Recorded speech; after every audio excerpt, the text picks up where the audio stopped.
હિંમતનગરમાં સાબરડેરી સામે થયેલા પોલીસ અને પશુપાલકો વચ્ચેના ઘર્ષણને મામલે પોલીસે હવે કાર્યવાહી શરૂ કરી છે અને કુલ 74 આરોપીઓ વિરુદ્ધ પોલીસે નામજોગ ફરિયાદ દાખલ કરી છે। 900 થી 1000ના ટોળા સામે પણ ફરિયાદ નોંધી છે। બાયડના પૂર્વ ધારાસભ્ય અને સાબરડેરીના હાલના ડિરેક્ટર જશુભાઈ પટેલ અને સાબરકાંઠા બેંકના પૂર્વ ચેરમેન રાજેન્દ્રસિંહ ભાટી વિરુદ્ધ ફરિયાદ નોંધવામાં આવી છે।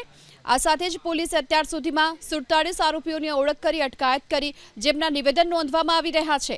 ઘર્ષણના સમયના વિડીયોની સાથે અન્ય પુરાવાઓના આધાર પર અન્ય આરોપીઓની શોધખોળ હાથ ધરાઈ। પશુપાલકોએ કરેલા પથ્થરમારામાં પોલીસના 4 વાહનો ક્ષતિગ્રસ્ત થયા હતા। આ સાથોસાથ પોલીસ અને પશુપાલકો સહિત 6 જેટલા વ્યક્તિઓ પણ ઇજાગ્રસ્ત થયા હતા। સાબરડેરીના મુખ્ય ગેટ અને કમ્પાઉન્ડ વોલ પરની લોખંડની જાળીને નુકસાન પહોંચ્યું હતું। આ અંગેનો પણ ઉલ્લેખ ફરિયાદમાં કરવામાં આવ્યો છે। અને બીજી તરફ સહકાર મંત્રી જગદીશ વિશ્વકર્માએ પણ આ ઘર્ષણ મુદ્દે સાબરડેરીના ચેરમેન અને એમડી પાસે ખુલાસો માંગ્યો છે।